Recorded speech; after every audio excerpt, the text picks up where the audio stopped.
home runs, but right now it's not enough to win AL MVP, according to Vegas. Reigning MVP Aaron Judge is a minus 600 favorite. The Yankee captain leads all of baseball in batting average and OPS. Judge is second in home runs and RBIs, behind only Cal Raleigh.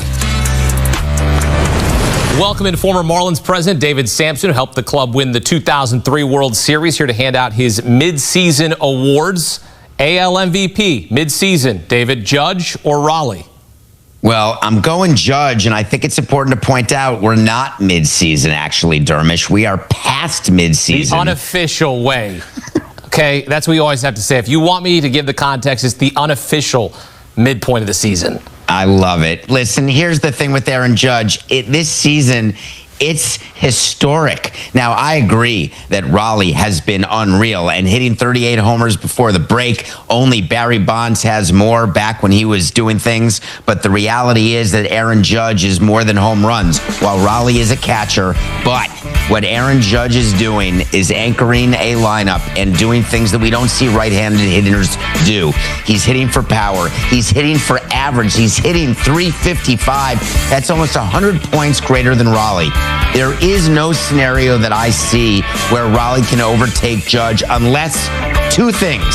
So I guess I can see it. One, if Raleigh hits 70 and the Mariners win the division, then I think Raleigh will win the MVP. If the Yankees win the division and Judge hits 58 to 60 and hits 330 or above, he's going to win MVP no matter what. So I'm speaking to you from both sides of my mouth because we've got another 65 games to go, but it's going to take a Herculean effort by Raleigh to overtake Judge. So you just talked yourself into Raleigh winning AL MVP, sort of. Well, no, a lot of things have to happen, and I just don't think they're going to happen. Okay. I think when you look at what he's done, it seems like it's a home run every game. If he does get to 70, I mean, come on. He doesn't have enough games to get to 70. Let's just say 64, and he breaks the AL record. Is that enough to move the odds? I just don't think so. Take a look at these comparisons. Up 1 RBI, up 3 home runs, but down 96 points in average. People say average doesn't matter, but actually it does matter, especially when it comes to MVP and team performance. I love you, Andre, but team performance, that's Andre Dawson, but team performance also does matter, and that's why we have to see what the Mariners do and the Yankees for the rest of the season. Raleigh, 25 home runs away from breaking Judge's American League record of 62 just set 3 years ago. Raleigh on pace for 64. And look, we saw this last season in the NL, right? Francisco Lindor had a great second half, but it was never going to be Francisco Lindor winning MVP because it was Shohei Ohtani. So for Raleigh, it's almost like, hey, it's one of the greatest seasons put together by a catcher, but not going to be MVP worthy. I think that's right. He's obviously going to be in the top 3. He'll be one of the finalists, but it's really hard. You know, in the National League as well, you've got Ohtani. How do you not name him MVP every year with what he continues to do? And so I just think that it's going to be really hard to beat those guys. And it's sort of fun to be around in the sport this day and age, this era, with two stars like Judge and Ohtani, who are just so spectacular year after year after year. Yeah, we're not even going to ask you about the NL MVP because Shohei Ohtani's minus 800. So I'm not going to waste your time with a question like that. I'm going to move on here. According to the odds, Judge is the favorite to run it back as AL MVP. So is Tarek Skubal as AL Cy Young winner. Next closest odds to win the Cy Young is Boston's Garrett Crochet. David, is anyone going to catch Skubal for the Cy Young? So I don't think so, but Crochet could. Again, if he carries Boston and somehow they've won 10 in a row, they are right back in it, 3.5 back in the wild card position, and I still think they could win the AL East. And if he wins the ERA title and the Red Sox win the AL East and somehow can catch the Tigers for the best record in the game, I think Crochet would then take over. But those are so many ifs that I just don't see it. Skubal's just too good, too consistent, and I don't see him having one of those, hey, I gave up 7 earned runs in 4 innings and it really crushes your season. He just doesn't have starts like that.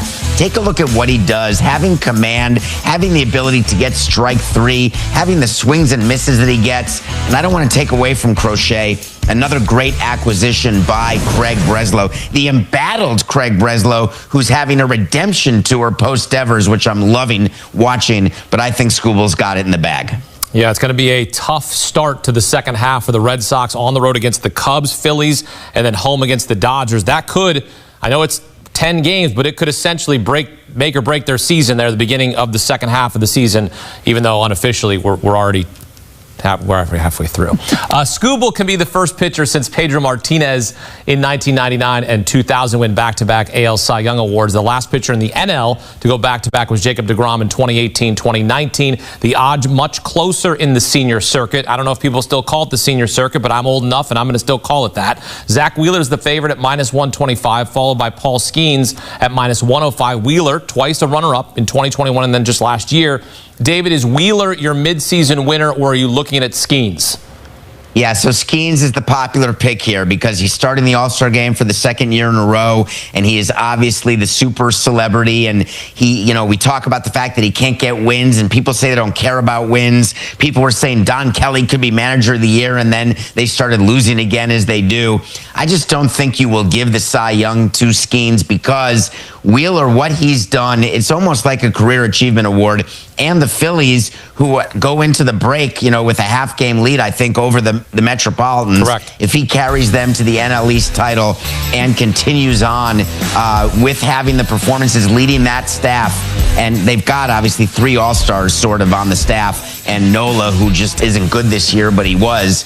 It's an interesting team and a great race to watch, but I see Wheeler as the favorite because writers are not fans. Fans would put Skeens in there, no question about it, because of Livy, because of whatever. But writers are different, and I think that Wheeler will carry the day. Yeah, Nola injured, but they certainly have 2 other guys who are all-star worthy that, caused quite a stir with Brewers rookie Jacob Misiorowski. Caused quite the stir inside the Phillies clubhouse. It was actually entertaining to hear what those guys said. He's only made 5 starts. He made the All-Star team, and he's the favorite to win NL Rookie of the Year already over Braves catcher Drake Baldwin, who's having a fantastic rookie campaign. David, who's your mid-season NL Rookie of the Year? Yeah, I'm going to go back to where you just were with Drake Baldwin, because when you're playing that position, when you've been doing it over the course of a season, he'll end up with, let's say 300 at-bats, and it's a very difficult place for a rookie to be. The problem is his team stinks, and that can be held against you in most categories, but not Rookie of the Year. The Marlins, through all of our issues, we had a ton of Rookies of the Year.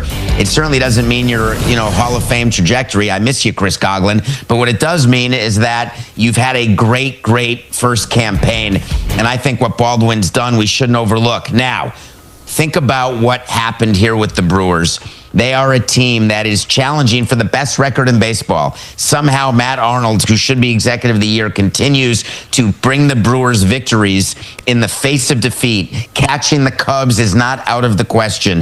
If he starts the rest of the year and the Brewers win that division, I keep going back to that because it matters, and he ends up being a huge part of that and the ace of that staff, which again with Peralta I don't think can happen, but pretend it does, then I think you could see those odds change and him become the overwhelming favorite. But what Baldwin's done, please don't sleep on it because you don't watch the Braves anymore. Yeah, the Brewers have a pretty good staff. Peralta, Brandon Woodruff's back, the youngster Quinn Priester and Jacob Misiorowski, pretty darn good, only a game back of the Cubs as they entered the break on a 7-game winning streak.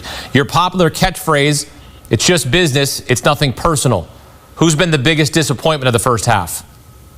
I want to go back to the Braves. It was the Orioles, and I really felt like I should give them this title. But when I really examined it and I saw how many games actually Acuna's been back, I looked at the injuries that the Braves have, but they're not as much as what the Orioles have.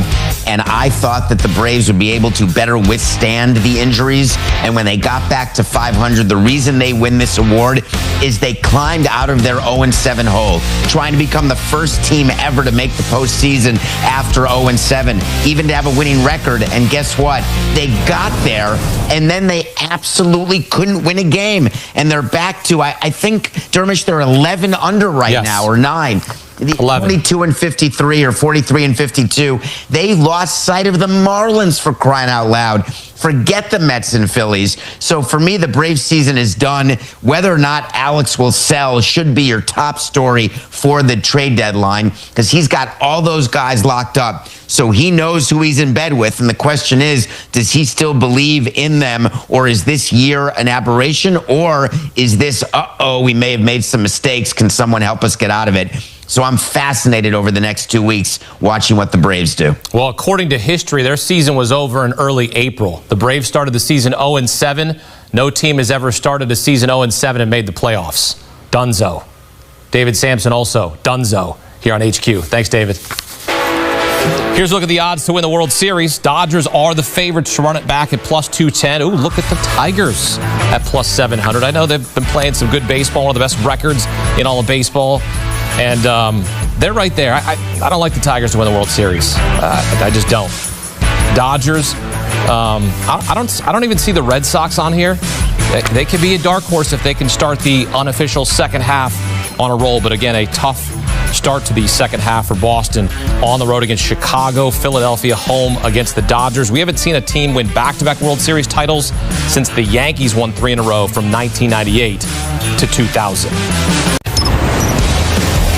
Welcome back to CBS Sports HQ, where MLB midseason awards are set to be handed out. And it's no surprise that guy, Shohei Ohtani, is the current favorite to win his 4th MVP award and potentially his 3rd consecutive win. Ohtani is already a part of an elite group that hold not 1, not 2, but 3 MVP awards, as you see there. That includes Mike Trout, A-Rod, Mike Schmidt.